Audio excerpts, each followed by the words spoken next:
Hello everyone, मैं are के sir. मैं एक बार फिर से तहे दिल से आपका बहुत बहुत स्वागत करता हूं साथियों अपने इस यूट्यूब के प्लेटफॉर्म पे जिसका नाम है हिंदी प्रैक्टिस किंग। इससे तो आप लोग रूबरू हो ही गए होंगे अब तक। तो आइए साथियों, ज़्यादा देर ना करते हुए हम लोग जो भी बिहार बीपीएससी टीआरई 4.0 से रिलेटेड हो, चाहे यूपी टीजीटी पीजीटी हो, चाहे पूरे भारत में जहाँ भी हिंदी साहित्य के प्रश्न आते हैं, उन सारे एग्जाम्स को हम लोग टारगेट करते हुए उन सारे एग्जाम्स के मोस्ट पर्सपेक्टिव से एग्जाम्स के प्रश्नों को हम लोग सॉल्व करा रहे हैं। तो आइए इसी को एक कदम आगे बढ़ाते हुए हम लोग अपने प्रश्नोत्तरी चलते हैं। तो आप लोग को जैसा ज्ञात हो गया होगा, पिछले वीडियो में हम लोगों ने राम काव्य धारा को पूरी तरह से समाप्त कर दिया है। आज से हम लोग कृष्ण काव्य धारा को प्रारंभ कर रहे हैं। तो आइए अपना सहयोग दिखाइए और बने रहिए, बहुत मज़ा आने वाला है क्लास में। तो आज जैसा कि आप लोग को ज्ञात ही होगा, कृष्ण काव्य धारा में हम लोग बहुत सारे संप्रदायों को देखेंगे और उनमें जितने भी कवि हैं उनको देखेंगे। संप्रदायों में श्री संप्रदाय, ब्रह्म संप्रदाय, रुद्र संप्रदाय, सनकादि संप्रदाय, गौड़ी संप्रदाय, हरि संप्रदाय और राधा वल्लभ संप्रदाय इत्यादि संप्रदायों को देखेंगे, उनके प्रवर्तकों को देखेंगे और इनमें आने वाले जो मुख्य कवि हैं जैसे कि सूरदास हो गए, रविदास हो गए, ध्रुवदास हो गए, रसखान जी हो गए, व्यास जी हो गए, स्वामी हरिदास जी हो गए, मीराबाई हो गई, गदाधर भट्ट हो गए, हित हरिवंश जी हो गए, गोविंद स्वामी, छीत स्वामी इत्यादि हम लोग कवियों को देखेंगे। तो आइए अपने प्रश्नोत्तरी को प्रारंभ करते हैं। ये सारे लोग कृष्ण काव्य धारा से रिलेटेड हैं। तो एक बार बोलिए श्री कृष्ण भगवान की जय। चलिए प्रारंभ करते हैं। पहला प्रश्न है, सुदामा चरित किसकी रचना है? बताइए, नंददास की है या कृष्णदास की है या नरोत्तम दास की है या सूरदास की है? बताइए इसका सही जवाब क्या हो जाएगा? इसका सही जवाब हो जाएगा नरोत्तम दास। किनकी है? नरोत्तम दास। जो नरों में उत्तम होंगे वहीं तो लिखेंगे। कृष्ण भगवान के जो दोस्त सुदामा जी हैं उनके बारे में अगर कृष्ण भगवान किसी को लिखने के लिए दे रहे हैं तो जो नरों में उत्तम होंगे उसी को तो देंगे कृष्ण भगवान। इस तरह से आप लोग ट्रिक से याद रखिएगा कि इनका सुदामा चरित्र है, नरोत्तम दास का है। और नंददास भी सुदामा चरित्र लिखे हैं। ऐसी बात नहीं है कि बस यहीं लिखे हैं, लेकिन जो नरों में उत्तम है उन्हीं को प्रथम प्रायोरिटी दिए हैं भगवान। ऐसा आप लोग ट्रिक से याद रखिएगा। अगर ऑप्शन नरोत्तम दास न दिया हो तो फिर आप लोग नंददास को भी लगा सकते हैं। दोनों लोग की रचनाएं हैं, लेकिन प्रथम प्रायोरिटी हम लोग नंददास को देंगे। इनकी अन्य भी बहुत सारी रचनाएं हैं, जैसे ध्रुव चरित। कौन कौन सी है थोड़ा सा हम लोग देख लेते हैं। जैसे कि ध्रुव चरित नाम की एक है और दूसरी है इनकी नाम संकीर्तन। क्या है? नाम संकीर्तन। और एक और इनकी रचना है जिसका नाम है विचार माला। क्या नाम है? विचार माला। अच्छा प्रश्न है, याद रखिएगा आप लोग। सूरदास के बारे में तो जानते हैं, इनके लगभग 25 ग्रंथ हैं, लेकिन जो लिखित रूप से साक्ष्य मिलते हैं वह 3 ही मिलते हैं। एक तो सूर सागर, इसके अंतर्गत भ्रमर गीत है। क्या है? भ्रमर गीत। और दूसरा है इनका साहित्य लहरी और एक है सूर सारावली। सूर सारावली यह लिखित रूप से प्रमाणिक साक्ष्य है, इसलिए इस 3 को प्रमाणिक माना जाता है। और इसमें क्या है? भ्रमर गीत। और एक नंददास ने क्या लिखा था? भंवर गीत। क्या लिखा था? यहाँ इनका भंवर गीत है। याद रखिएगा, दोनों लोगों में मिलता जुलता नाम है। परीक्षा में हाल में यही दे देगा, आप लोग कंफ्यूज हो जाएंगे। तो याद रखिएगा, नंददास का भंवर गीत और सूरदास का भ्रमर गीत। याद रखिएगा, इसके अंतर्गत है।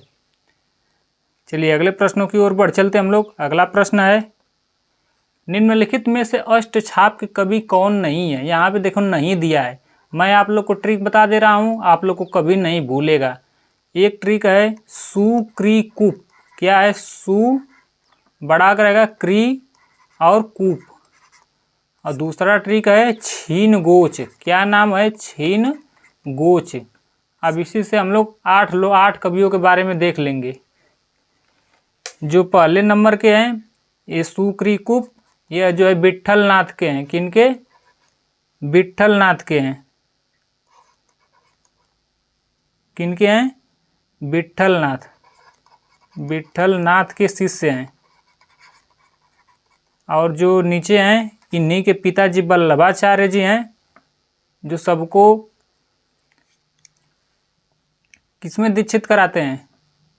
वल्लभाचार्य जी पुष्टि मार्ग में सबको दीक्षित कराते हैं। पुष्टि मार्ग के प्रवर्तक माने जाते हैं वल्लभाचार्य जी। याद रखिएगा, इनके ये पिता हैं। ये क्या हैं? ये पुत्र हैं। ये क्या है? पिता हैं। लिख दे रहा हूँ आप, पिता हैं। इनके 4 शिष्यों को लेके, इनके शिष्यों की संख्या कितनी है? वल्लभाचार्य के, वल्लभाचार्य के शिष्यों की संख्या 84 है, और जबकि विट्ठलनाथ के शिष्यों की संख्या 252 है। तो इन्होंने क्या किया? विट्ठलनाथ ने इनके 4 शिष्य को इसमें से ले लिया, 84 में से 4, और अपने 252 में से 4। इन्होंने दोनों में से 4 शिष्य को लेके एक अष्ट छाप की रचना की है। किसकी? अष्ट छाप। अष्ट छाप कवि संगठन बनाए। यहाँ पे दिया है ना अष्ट छाप। यही अष्ट छाप की रचना कब की है? 1565 ईस्वी में की है। याद रखिएगा, इसकी स्थापना की है। ये सब कर ही रहे थे तब तक एक लोग हैं गोकुलनाथ। क्या नाम है? गोकुलनाथ। गोकुलनाथ ने देखें कि भाई तुम्हारे 252 शिष्य हैं, तो इन्होंने एक रचना रच दी, 252 वैष्णवन की वार्ता। 252 वैष्णवन की वार्ता। एक तो यह रचना रच दी है गोकुलनाथ, और दूसरी रचना देखें कि इनके जो पिताजी हैं उनके भी 84 शिष्य हैं, तो इन्होंने एक और रचना इनके नाम पर भी रख दिए, 84 वैष्णवन की वार्ता। क्या लग दिए? 84 वैष्णवन की वार्ता। ये दोनों पुस्तकें या ग्रंथ किनका है? दोनों गोकुलनाथ का। याद रखिएगा, अच्छा प्रश्न है, याद रखिएगा। इस तरह से अब आप लोग देख लीजिए, सू से हो गया सूरदास, क्री से हो गया कृष्णदास, कू से हो गया कुंभन दास, और प से हो गया परमानंद दास। ये 4 लोग किनके शिष्य हैं? विट्ठलनाथ के शिष्य हैं। याद रखिएगा। और जो नीचे वल्लभाचार्य के शिष्य हैं छीनगुच, जिनका ट्रिक है, यानी 6 से हो गए छीत स्वामी, 9 से हो गए नंददास, गो से हो गए गोविंद स्वामी, और च से हो गए चतुर्भुज दास। ये किनके हैं शिष्य? ये वल्लभाचार्य के शिष्य हैं। याद रखिएगा, अच्छा प्रश्न है इसका सही। अब आप लोग देखिए कौन नहीं है, कौन नहीं है। यहाँ देखिए सू हो गया, यानी सू है, और किनके बारे में अष्टछाप पूछा है, यानी दोनों में कौन नहीं है।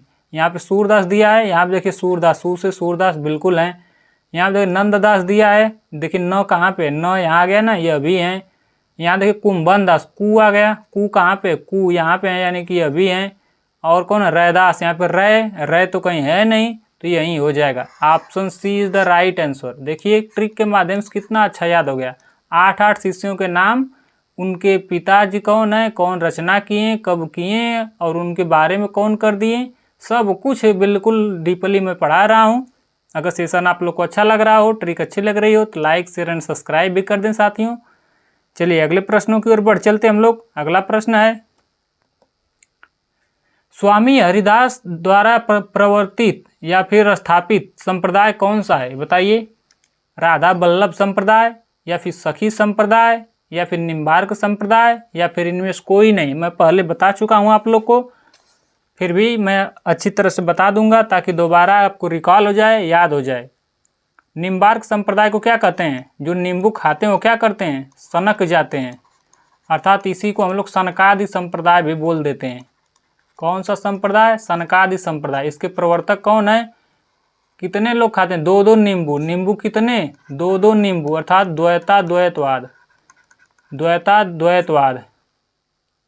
इससे यह रिलेटेड है। इसमें क्या पूछा है? इसमें हरिदास के बारे में पूछा है। तो हरिदास किनसे हैं? हरिदास सखी संप्रदाय से रिलेटेड हो जाएंगे। किनसे? सखी संप्रदाय से रिलेटेड। मैं एक और ट्रिक बता दे रहा हूँ जिससे आपको याद हो जाएगा। जहाँ भी आपको राधा और उनके वल्लभ, वल्लभ का मतलब कृष्ण, अगर दोनों लोग का नाम आ जाए तो फिर आप लोग क्या लगाइएगा? बताइए आप लोग क्या लगाएंगे? हित हरिवंश। क्या लगाएंगे? राधा के लिए जब कोई वर ढूंढने गए तो कौन गए? इनके हित ही तो जाएंगे, राधा जी के हित ही तो जाते हैं। किसी का भी शादी विवाह करना हो तो हित ही लोग तो जाते हैं वल्लभ ढूंढने, यानी कि उनका सौवर को ढूंढने। तो ये क्या हो जाएगा? हित हरिवंश, जब भी आपको दोनों लोग दिख जाएगा तो हित हरिवंश लगा दीजिएगा। हित हरिवंश, इन्होंने इसकी स्थापना की है। कब की है? 1534 में। पूरा डिटेल में बता दिया। जहाँ भी राधा वल्लभ दिख जाए आप लोग इस ट्रिक से याद रखिए कि राधा के लिए सौवर ढूंढने गए कौन, उनके हित लोग मिलकर गए, तब जाके यह संप्रदाय बना। वो कब गए? 1534 में गए। ऐसे भी आप लोग याद रख सकते हैं। और सखी संप्रदाय आ जाए, कहीं भी सखी आ जाए तो बस एक ही नाम आएगा, हरि। तो आप लोग अगर हरि आ गया तो आप लोग जान जाइएगा कि सखी संप्रदाय है। अगर राधा वल्लभ आ गया, राधा के लिए वल्लभ, तो तुरंत आप लोग जान जाइए कि हित। हित से याद रखिएगा। अच्छा प्रश्न है। इस तरह से इसका सही जवाब क्या हो जाएगा? ऑप्शन बी, सखी संप्रदाय। हरिदास किनसे रिलेटेड है? सखी संप्रदाय से रिलेटेड है। बाकी मैं और भी आप लोग को संप्रदाय के बारे में बता चुका हूँ।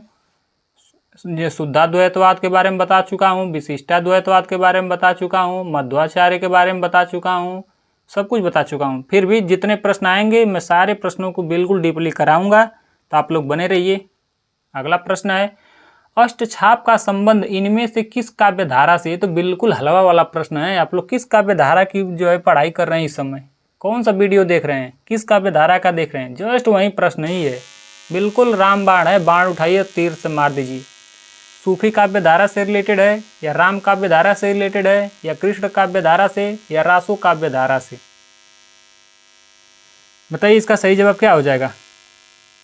इसका सही जवाब तो आप लोग जानते हैं, कृष्ण काव्य धारा। Option C is the right answer. क्या हो जाएगा? Option C is the right answer. Krishna काव्य धारा से रिलेटेड है। और कौन? अष्टछाप। अष्टछाप के जो है प्रवर्तक कौन है? इसके हैं प्रवर्तक विट्ठलनाथ। कौन है? बार बार लिखेंगे ताकि आप लोग को याद हो जाएगा। आप लोग को लिखने की जरूरत नहीं पड़ेगी, कई बार इसको देखिए, बस रिवीजन करिए। कब? 1565 में इन्होंने इसका जो है प्रवर्तन किया। 4 अपने शिष्य और 4 अपने पिताजी के शिष्य वल्लभाचार्य को मिलाकर, वल्लभाचार्य के शिष्यों को मिलाकर क्या बनाए? अष्टछाप बनाए। कौन बनाए? विट्ठलनाथ बनाए। अगर नाम कहेंगे तो मैट्रिक के साथ अभी लिख दूंगा। चलिए मैं आगे बार बार आएगा, बार बार मैं लिखता चलूँगा ताकि आप लोग को याद हो जाए। चलिए अगले प्रश्नों की ओर बढ़ चलते हैं हम लोग। अगला प्रश्न है, इनमें से अकबर के दरबार के नवरत्नों में शामिल कवि कौन थे? इसमें पूछा कौन नहीं थे, नहीं पूछा कौन थे पूछा है। रसखान जी थे, या कुंभन दास जी थे, या तुलसीदास जी थे, या रहीम दास जी थे? चलिए तब यह जो है यह प्रश्न बिहार के बीपीएससी टीआरई 3 में आया हुआ प्रश्न है। उसमें यह प्रश्न दिया था कि निम्नलिखित में से कौन एक शामिल है। बिल्कुल यही प्रश्न था, टीआरई 3 में आया हुआ प्रश्न है यह। बीपीएससी टीआरई 3.0 में यह प्रश्न आया हुआ है। चलिए मैं इनके नवरत्नों को बता दे रहा हूँ, अकबर के कौन कौन है, या जीएस का भी पार्टीशन है। इसमें से आप लोग ऑप्शन के अकॉर्डिंग एलिमिनेट करिए। पहले तो हो जाएंगे अबुल फजल। कौन है? एक नवरत्न में अबुल फजल हैं पहले तो। दूसरे नंबर पे आते हैं फैजी। कौन आते हैं? फैजी। तीसरे इनके नवरत्नों में कौन है? तानसेन जी हैं। कौन है? तानसेन जी। चौथे नंबर पे कौन है? बीरबल हैं। अकबर बीरबल की कहानियाँ बहुत हम लोग सुनते हैं, तो कौन है? बीरबल हैं। पाँचवें नंबर पे कौन है? टोडरमल हैं। टोडरमल। छठवें नंबर पे कौन है? राजा मान सिंह। कौन है? राजा मान सिंह। सातवें नंबर पे कौन है? अब्दुल रहीम खान खाना। कौन है? अब्दुल रहीम खान खाना इनका पूरा नाम है, बाकी रहीम भी कह सकते हैं, रहीम दास जिनको कहते हैं।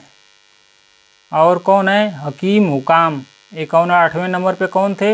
हकीम हुकाम। इनका नाम ही इतना खतरनाक है, हकीम हुकाम थे। और 9वें नंबर पे कौन थे? मुल्ला दो प्याजा। यह खाना बनाने काम करते थे, जब भी खाना बनाते थे 2 प्याज खा जाते थे, अर्थात मुल्ला दो प्याजा। नाम कितना बढ़िया है, मुल्ला दो प्याजा, 2 प्याज खा जा। तो आप लोग एलिमिनेट कर ही लिए होंगे कौन है? रहीम दास। यहाँ पे दिख ही रहा है, अब्दुल रहीम खान खाना रहीम दास जी हैं। कौन है? Rahim. Option C is the right answer. यही बीपीएससी टीआरई 3 में आया वो प्रश्न है। अगर आप लोग को ये लिस्ट याद रहेगी तो आप लोग इस प्रश्न का सही उत्तर दे ले जाएंगे। थोड़ा सा भाई आप लोग को मेहनत तो करना पड़ेगा। चलिए अगले प्रश्नों की ओर बढ़ चलते हैं। अगला प्रश्न है, अष्टछाप के कवियों में किनमें पिता पुत्र का संबंध था? जो अष्टछाप के जो कवि 8 लोग हैं उनमें किनमें जो है पिता पुत्र का संबंध था, बताइए। Option A Nanddas Krishnadas, option B है कुंभन दास चतुर्भुज दास, ऑप्शन सी है परमानंद दास कृष्णदास, ऑप्शन डी है गोविंद स्वामी छीत स्वामी। देखिए कंप्यूटर महाराज कितना बढ़िया से बना है, यहाँ भी दास तो यहाँ भी दास, यहाँ दास तो यहाँ दास, यहाँ पे स्वामी तो यहाँ पे स्वामी। ये कितना अच्छा से बनाए दास दास, ताकि छात्र तो बिल्कुल गोल गोल चक्री की तरह बिल्कुल घूम ही जाए। चलिए कोई बात नहीं, मैं 8 लोग का नाम लिख दे रहा हूँ और इतना बता दे रहा हूँ कि जो विट्ठलनाथ स्वामी के 1 लोग हैं और उनके पुत्र जो किनमें हैं उनके पिताजी के शिष्य हैं। चलिए मैं सबके बारे में यहाँ पे लिख दे रहा हूँ कौन कौन 8 लोग हैं।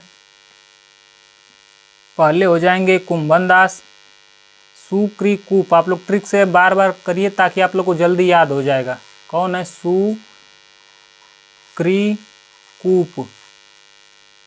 कूप ऐसे याद रखिए। और इधर एक ट्रिक बना लीजिए यहाँ पे, छीनगोच।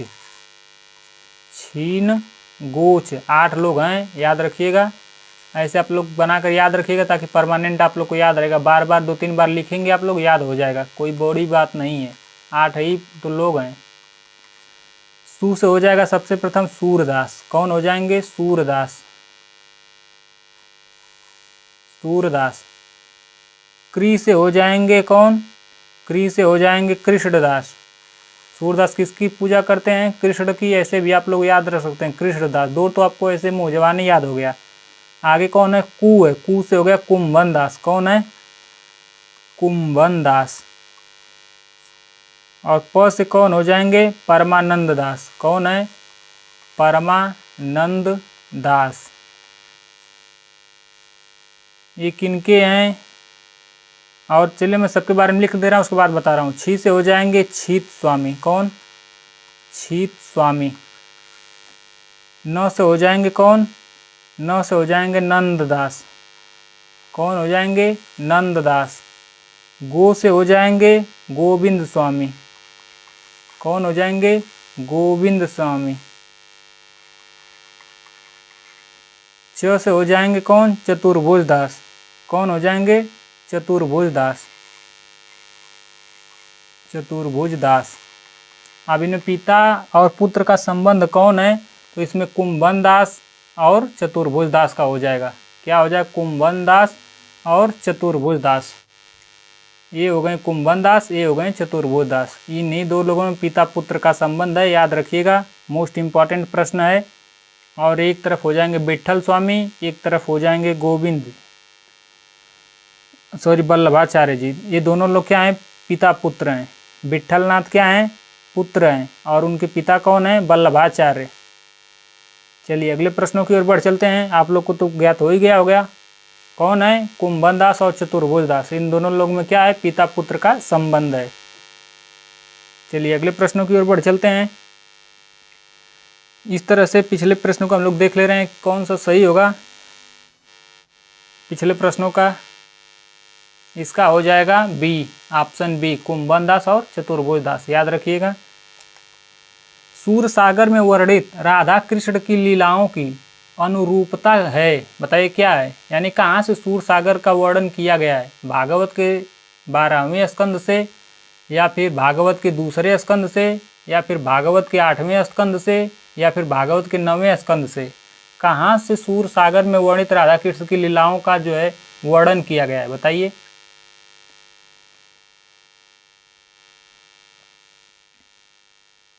इसका सही जवाब हो जाएगा ऑप्शन ए, 12वें से। किसमें से? 12वें से। याद रखिएगा, मोस्ट इम्पॉर्टेंट प्रश्न है। Option A. किससे लिया गया है? भागवत से। किससे? भागवत से। याद रखिएगा, भागवत के 12वें स्कंद से लिया गया है। कितने से? 12वें से। और सूरसागर किनकी रचना है? सूरसागर सूरदास की रचना है। याद रखिएगा, मोस्ट इम्पॉर्टेंट प्रश्न है। किसकी रचना है? सूरदास की रचना है। इसकी भाषा क्या है? इसकी भाषा है ब्रज भाषा। क्या है? ब्रज भाषा। जितने भी कृष्ण से रिलेटेड हैं ज़्यादातर 90% ब्रज भाषा का ही प्रयोग किए हैं। इनकी टोटल जो सूरदास है, इनकी कितनी रचनाएं टोटल हैं? टोटल 25 रचनाएं हैं। और इनको प्रमाणिक या फिर उपलब्ध कितनी है? उपलब्ध इनकी 3 रचनाएं हैं। कौन कौन है? एक तो सूरसागर आप लोग देख रहे हैं, दूसरा हो जाएगा साहित्य लहरी, तीसरा हो जाएगा सूर सारावली। 3 रचनाएं इनकी जो है लिखित रूप से साक्ष्य मिलता है। चलिए अगले प्रश्नों की ओर बढ़ चलते हम लोग। अगला प्रश्न है, नंददास के व्यक्तित्व एवं कृतित्व के संबंध में कौन सा कथन सही नहीं है? यहाँ पे ध्यान दीजिए, कौन सही नहीं दिया है। एक गलत है, बाकी 3 सही है, तो वहीं जो गलत है उसी के बारे में बताना है। पहला ऑप्शन है, वे गोस्वामी विट्ठलनाथ के शिष्य थे। यहाँ नंददास के बारे में पूछा है, याद रखिएगा किसके बारे में पूछा है? नंददास के बारे में। कौन एक बात गलत है? वे गोस्वामी विट्ठलनाथ के शिष्य थे, बिल्कुल सही बात है। मैं 4 बताया हूँ आप लोग को। जो लास्ट के छीन गोच है, छीन गोच, यहाँ पे जो न है नंददास हैं, वह किनके हैं? विट्ठलनाथ के। ये चारों हैं। कौन है? विट्ठलनाथ के। पहले कौन आएंगे? पिता, फिर बाद में कौन आएंगे? पुत्र। यानी कि अगर जो सुक्रीकूप है, जो सुक्रीकूप यह जो है किनके हैं? इनके पिताजी कौन? वल्लभाचार्य जी हैं। वल्लभाचार्य जी के हैं। याद रखिएगा, पहले पिता फिर बाद में पुत्र। ठीक है, इस तरह से आप लोग याद रखिएगा। तो ये किनके भाई? बिल्कुल नंददास हैं। हाँ बिल्कुल हैं। देखिए थोड़ा इत्मीनान, थोड़ा लंबा वीडियो बने कोई बात नहीं, ज्ञान तो अच्छा हो रहा है ना, परमानेंट ज्ञान लीजिए। दूसरा क्या है? अष्टछाप के कवियों में वे ही सर्वाधिक प्रसिद्ध हुए। क्या सही बात है भाई? ये कई लोग सर्वाधिक नहीं भाई, सूरदास सबसे ऊंचे हो गए। सूरदास जी को तो कृष्ण काव्यधारा का जो है प्रवर्तक माना जाता है, तो नंददास कैसे हो जाएंगे? गलत बात। यानी कि यहीं एक हो जाएगा सही। इसी को कौन पूछा कौन नहीं है? यही नहीं है। तीसरा क्या देख लेते हैं हम लोग, बाकी हमें तो सही उत्तर मिल ही गया। उनकी सर्वोत्कृष्ट रचनाएं रास पंचाध्यायी और भंवर गीत है। नंददास की बिल्कुल भाई। भ्रमर गीत तो सूरदास की है। इनकी कौन सी? इनकी भ्रमर है। क्या है? भ्रमर गीत है। अब इनके क्या है? भंवर गीत है। याद रखिएगा, यहाँ से थोड़ा सा मिलता जुलता नाम है। चौथा ऑप्शन क्या है? रस मंजरी नायक नायिका भेद से संबंधित रचना है। बिल्कुल बात है, नायक नायिका से श्रृंगार से संबंधित यह रचना है। बिल्कुल सही बात है। इस तरह से क्या हो जाएगा? एक ही गलत है। अगर वह सर्वाधिक प्रसिद्ध हुए, यह गलत बात है। Option B is the right answer हो जाएगा। चलिए अगले प्रश्नों की ओर बढ़ चलते हम लोग। अगला प्रश्न है, किस आचार्य के दार्शनिक सिद्धांत को भेदा भेदवाद क्या कहते हैं? भेदा भेदवाद सिद्धांत कहा जाता है, बताइए। इसी का इसको देखिए, इसका ट्रिक इसको देखिए। पहले तो भेद प्लस भेद अर्थात भेदा भेदवाद, या फिर इसी को हम लोग और दूसरा नाम क्या देते हैं? द्वैता द्वैतवाद। अब तो आप लोग समझ गए होंगे, द्वैता द्वैतवाद। अब कौन द्वय कौन दे देता भाई? 2 नींबू। द्वय से मैं क्या ट्रिक बताया हूँ? 2 क्या 2 नींबू। अब जो 2 नींबू खाएगा वो क्या हो जाएगा? सनक जाएगा, अर्थात सनकादि संप्रदाय। किस संप्रदाय से रिलेटेड है? सनकादि से। और नींबू से हो गया निम्बारकाचार्य। देखिए कितना अच्छा ट्रिक है, निम्बारकाचार्य और सनकादि संप्रदाय। संप्रदाय पूछे तो आप लोग बता लीजिएगा सनकादि संप्रदाय है। अगर पूछे भेदा भेदवाद का दूसरा नाम क्या है, तो द्वैता द्वैतवाद, या फिर इससे भी याद रख सकते हैं भेद भेद यानी द्वय। चारों तरफ से मैं ट्रिक की बौछार लगा दे रहा हूँ। आप लोग टेंशन बिल्कुल ना लीजिए, क्योंकि आप मुस्कुराइए, क्योंकि आप आर.के. सर के क्लास में हैं। रामानुजाचार्य, इनके बारे में जानते हैं कि राम भगवान कहाँ अयोध्या के लिए क्या है? विशिष्ट हैं। विशिष्ट से हो गया विशिष्टावाद से रिलेटेड है। विशिष्टावाद देखिए कितना अच्छा है। और वो लोग क्या कहते हैं? श्री राम, अर्थात श्री संप्रदाय से रिलेटेड है। राम के आगे क्या लगाते हैं? श्री।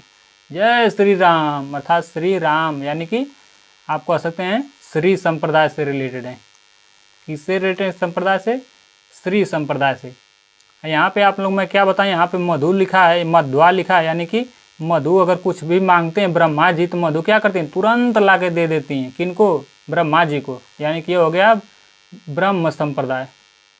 मध्वाचार्य का क्या हो जाएगा? ब्रह्म संप्रदाय से रिलेटेड है।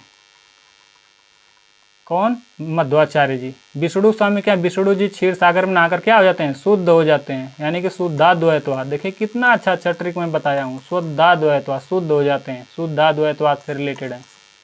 चलिए अगले प्रश्नों की ओर बढ़ चलते हैं। तो इसका सही जवाब तो आप लोग समझ ही गए होंगे कि निम्बारकाचार्य होगा। चलिए अगला प्रश्न है, वल्लभाचार्य के विषय में कौन सा कथन सही नहीं है? यहाँ पे ध्यान दीजिए, कौन सही यहाँ पे नहीं दिया है, इसी को आप लोग को ध्यान रखना है बार बार। कौन सही एक नहीं है। पहला ऑप्शन है, इनका दार्शनिक सिद्धांत शुद्धाद्वैतवाद कहलाता है। क्या बताएं? वल्लभाचार्य, यानी वल्लभाचार्य कह लीजिए, चाहे तो क्षीर सागर में नहाकर विष्णु जी को। दोनों लोग का एक ही संप्रदाय है, दोनों लोग शुद्ध हैं। क्या हैं, शुद्ध हैं। बिल्कुल सही बात है, इसमें नहीं पूछा है ना। इनके मत को पुष्टि मार्ग कहा जाता है। बिल्कुल सही बात है, वल्लभाचार्य तो सबको पुष्टि मार्ग में दीक्षित करते हैं। बिल्कुल सही बात है। पुष्टि मार्ग मतलब वहीं कृष्ण भगवान से बारे में लौकिक पारलौकिक का ज्ञान देते हैं, अर्थात कृष्ण भक्ति में लोगों को बुलाकर जो है दीक्षित करते हैं, उसी को कहा जाता है पुष्टि मार्ग। यानी कि पुष्टि मार्ग मतलब जो मार्गदर्शन करने वाला हो, दिखाने वाला हो, उसी को पुष्टि कहा जाता है। मार्ग मतलब आप लोग समझ ही रहे हैं। तीसरा क्या है, इन्होंने अणुभाष्य, सुबोधिनी टीका आदि ग्रंथों की रचना की। बिल्कुल सही बात है, इनकी बहुत सारी रचनाएं हैं। जैसे अणुभाष्य तो आप लोग देख ही रहे हैं, तत्वदीप निबंध है, पंचश्लोकी है, पुरुषोत्तम सहस्त्र नाम है, पत्रावलंबन है, मधुराष्टक है, पूर्व मीमांसा भाष्य है, सुबोधिनी टीका तो है ही। ये सारी रचनाएं किनकी हैं, इनकी ही है। बिल्कुल सही बात है, ये अभी सही है। मूलतः दे देता, आप लोग समझ ही गए होंगे कि अगर ज़्यादातर दे रहा है 100% तो गलत हो जाएगा। मूलतः इनका संबंध रामानुजाचार्य के श्री संप्रदाय से रिलेटेड है। नहीं भाई, यहाँ से दिया शुद्धाद्वैतवाद, तो कहाँ से श्री संप्रदाय हो जाएगा, बिल्कुल गलत बात है। तो क्या हो जाएगा इस तरह, option D is the right answer. बाकी 3 बातें ऊपर की सही है, यही एक बात गलत है। किनके बारे में, वल्लभाचार्य जी के बारे में। इनके कितने शिष्य हुए वल्लभाचार्य के, इनके 84 शिष्य हुए, और इनके जो पुत्र थे उनको कितने शिष्य हो गए, विट्ठल स्वामी के पुत्र, शिष्य कितने हो गए, विट्ठल स्वामी के शिष्य, विट्ठल स्वामी, इनके शिष्य कितने हैं, 252। कहा जाता है ना, गुरु गुरु रह गए, चेला छोटा या फिर चिन्नी हो गए। यानी कि इनके 252 हो गए, इनके 84 शिष्य ही रह गए। ऐसे भी याद रख सकते हैं, इनके पुत्र के 252, और दोनों लोग के नाम पे कौन लिखे, गोकुलनाथ। क्या लिखे, इनके बारे में लिख दिए 84 वैष्णवन की वार्ता, और इनके ऊपर लिख दिए 252 वैष्णवन की वार्ता। कौन लिख दिए, गोकुलनाथ। याद रखिएगा नाम। अगला प्रश्न है, कौन सा विवरण सही नहीं है, बताइए। पहला ऑप्शन है 84 वैष्णवन की वार्ता में वल्लभाचार्य के शिष्यों की कहानी है या फिर कथाएं हैं। बिल्कुल सही बात है, मैं क्या अभी जस्ट अभी बताया हूँ। कितना, 84 कौन, वल्लभाचार्य, यानी कि गुरु 84 रह गए, और विट्ठलनाथ 252, कितना पहुँच गए, 252 पे। विट्ठलनाथ के शिष्यों की संख्या 252, इनके 84, दोनों सही बात है, यहाँ पे नहीं पूछा है। दोनों लोग की वार्ताएं गोस्वामी विट्ठलनाथ के द्वारा लिखी गई। मैं क्या बताएं, विट्ठलनाथ बताया हूँ, नहीं। इन दोनों लोग के बारे में कौन लिखें, दोनों लोग के बारे में विट्ठलनाथ नहीं लिखें, गोकुलनाथ लिखें। कौन नाथ, गोकुलनाथ। याद रखिएगा, यहीं थोड़ा सा ही मिस्टेक होता है परीक्षा में। क्या हो जाए, गोकुलनाथ ने लिखे थे इन दोनों लोग के बारे में। ओ, तुम्हारे इतने शिष्य, तुम्हारे इतने, रुको अब मैं तुम्हें दोनों लोग पे लिख दे रहा हूँ। ये तो विट्ठलनाथ नहीं लिखें, कौन लिखें, गोकुलनाथ लिखें। बिल्कुल सही बात है। इन वार्ताओं, यानी कि यहीं एक गलत है, और तो सब सही है, यहीं एक गलत है, अर्थात यहीं सही हो जाएगा। यहाँ पे नहीं दिया है ना, तो यहीं सही हो जाएगा। Option C is the right answer. और ब्रज भाषा में कृष्ण से रिलेटेड है तो ब्रज भाषा होगा ही। चलिए अगले प्रश्नों की तरफ बढ़ चलते हैं। भक्तिकालीन कृष्ण काव्य धारा के संबंध में कौन सा कथन सही नहीं है। यहाँ पे भी ध्यान दीजिएगा, नहीं दिया है, कौन एक सही नहीं है, अर्थात 3 सही होगा, एक गलत हो जाएगा। चलिए पहला ऑप्शन है, इसकी एक सामान्य प्रकृति यह है। भक्तिकालीन कृष्ण काव्य धारा की यहाँ विशेषताओं के बारे में वर्णन हो रहा है। इसकी एक सामान्य प्रकृति यह है कि यह अधिकतर प्रबंध रूप में रचा गया है। भाई कृष्ण काव्य धारा में सब तो संप्रदाय से रिलेटेड हैं, प्रबंध की कोई रचना ही नहीं किया है, तो यहाँ पे प्रबंध कहाँ से आ जाएगा, कोई काव्य नहीं भाई, प्रबंध कोई काव्य नहीं, सिर्फ संप्रदाय है, रचना रचे हैं और संप्रदाय हैं, कोई भी प्रबंध काव्य नहीं है, तो यही हो जाएगा एक सही। पुष्टि मार्गी कृष्ण काव्य में गोपाल कृष्ण की बाल लीला को लेकर विशेष महत्व दिया गया। बिल्कुल सही बात है, पूरा कृष्ण काव्य इन्हीं पे ही, इन्हीं के दूरी है। कृष्ण काव्य में सर्वाधिक प्रिय विषय राधा कृष्ण है। बिल्कुल सही बात है, प्रेम लीला है बिल्कुल। अधिकांश कृष्ण काव्य गीति पदों पर रचा गया, यह भी सही बात है। चलिए अगले प्रश्नों की ओर बढ़ चलते हैं हम लोग। इसका सही जवाब ए हो जाएगा। इनमें से कौन सा कवि ज्ञान मार्गी आप लोग समझ रहे हैं ना, कबीरदास वाला ज्ञान मार्ग के बारे में हो रहा है, ज्ञान मार्गी विचारधारा से संबद्ध नहीं है, यानी कि उससे संबद्ध नहीं है। कौन है, एक जम्बनाथ नहीं है, या ध्रुवदास नहीं है, या मल्लुकदास नहीं है, या फिर सुंदरदास नहीं है। बताइए इस प्रश्न का सही जवाब क्या होगा। कौन एक नहीं है, इन्हीं के बारे में बताना है।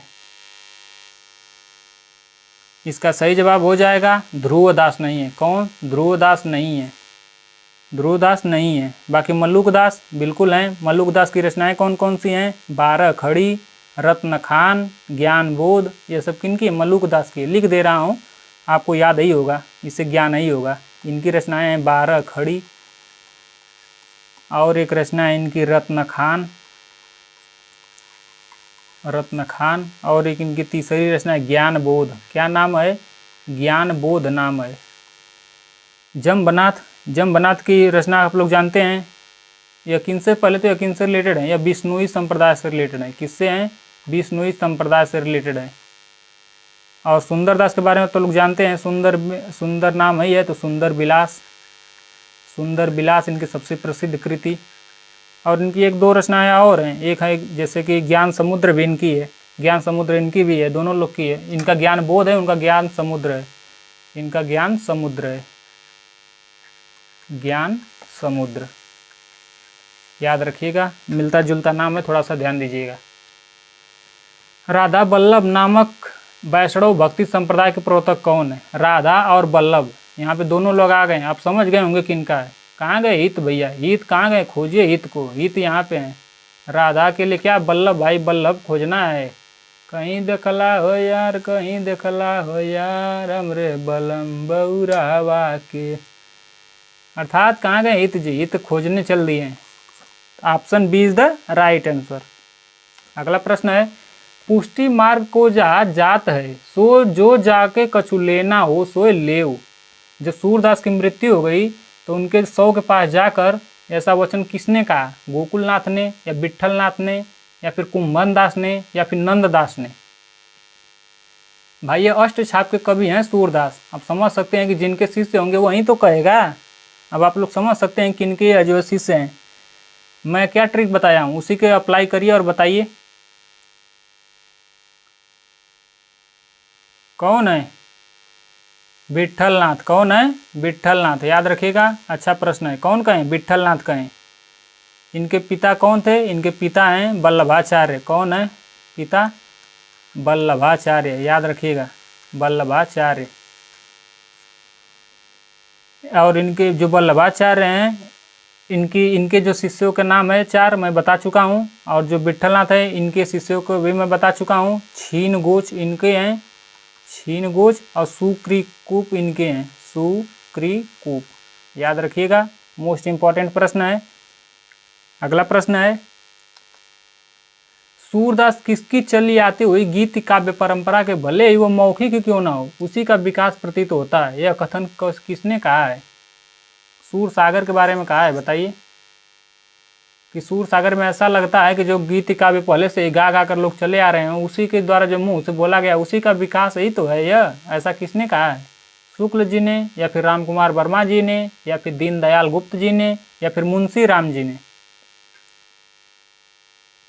ऐसा किसने कहा है? आचार्य रामचंद्र शुक्ल है। कौन है? आचार्य रामचंद्र शुक्ल ने कहा है। याद रखिएगा, मोस्ट इंपॉर्टेंट प्रश्न है। इन्होंने ही रामचरितमानस के जो रचनाकार हैं तुलसीदास, उनको कहे हैं कि वह जिस प्रकार से सर्वश्रेष्ठ स्थान उनका जो है रचनाकार सर्वश्रेष्ठ हैं, उसी प्रकार वात्सल्य के सम्राट कौन है? सूरदास हैं। अगला प्रश्न है, इनमें से रचनाकार का असली नाम सैयद इब्राहिम कौन है? बताइए किसका जो असली नाम है सैयद इब्राहिम था, लेकिन बाद में हम लोग नाम दूसरा जानते हैं, लेकिन उनका मूल नाम सैयद इब्राहिम है। रसखान जी का, या फिर मल्लुकदास जी का, या फिर रहीम जी का, या फिर सूरदास जी का? इसका सही जवाब हो जाएगा रसखान का। किनका? ऑप्शन ए रसखान का। इनकी बहुत सारी रचनाएं हैं, जैसे कि दान लीला, दान लीला, और क्या है, एक तो है रसखान शतक, रसखान मार दिए क्या शतक, रसखान शतक। और इनकी एक रचना है सुजान रसखान, सुजान घनानंद की प्रेमिका का भी नाम है, सुजान रसखान। मैं आगे बताऊंगा घनानंद के बारे में। अष्टयाम, और रसखान की एक रचना है प्रेम वाटिका, सबसे मोस्ट इम्पॉर्टेंट रचना है प्रेम वाटिका। याद रखिएगा, अच्छा प्रश्न है। चलिए अगले प्रश्नों की ओर बढ़ चलते हैं हम लोग। अगला प्रश्न है, भक्तिकालीन रस सिद्धांत विषयक ग्रंथ कौन सा है, बताइए। भक्तकालीन रस सिद्धांत, यहाँ पे रस सिद्धांत पूछा है, इसके विषय में कौन सी रचना है। मेरे तरफ से एक ऑप्शन ले लीजिए, ऑप्शन ई ले लीजिए कि इनमें से कोई नहीं, इनमें से कोई नहीं। चलिए अब आप लोग को कन्फ्यूजन होगा, रस प्रबोध है, रस मंजरी है, या फिर रस रहस्य है, या फिर रस रंग है। बताइए इसका सही जवाब क्या होगा। इसका सही जवाब हो जाएगा ऑप्शन ई। आप लोग 4 ऑप्शन में ढूंढ रहे हैं, लेकिन इसका ऑप्शन मेरे द्वारा दिया हुआ सही है। क्यों? क्योंकि रस प्रबोध किसकी रचना है, यह रसलीन की रचना है। किनकी? रसलीन की। 1747 में यह रचे थे, 1747 में। रस मंजरी जानते ही हैं आप लोग किसकी रचना है, नंददास की। रस रंग किनका है, ग्वाल कवि की है, मैं आगे बताऊंगा किनकी है, ग्वाल कवि की। और रस रहस्य किनकी रचना है, कुलपति मिश्र की है। किनकी है? कुलपति मिश्र की, कुलपति मिश्र की है।